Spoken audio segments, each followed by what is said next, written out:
Dans le trauma vicariant, on est chez des intervenants qui n'ont pas seulement accompagné des êtres souffrants, mais on est chez des intervenants qui ont accompagné des êtres traumatisés. On remarque ces dernières années un intérêt de plus en plus important pour étudier l'impact du travail d'intervention psychosociale ou psychologique ou psychiatrique chez les soignants.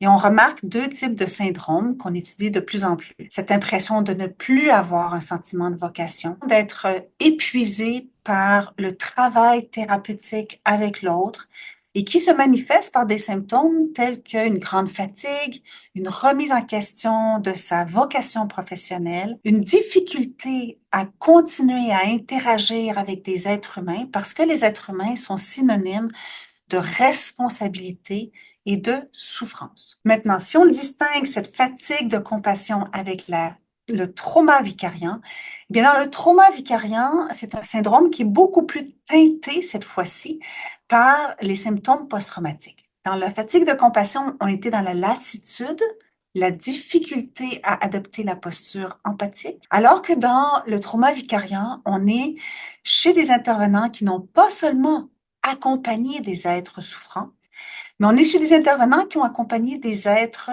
traumatisés. Et on observe chez ce type de soignants des possibilités de souffrir de trauma vicariant. Et à ce moment-là, les symptômes se distinguent de la fatigue de compassion. On est beaucoup plus dans des symptômes anxieux, des symptômes aussi où on réalise qu'il y a eu un conditionnement entre certains éléments et le récit de la victime traumatisée.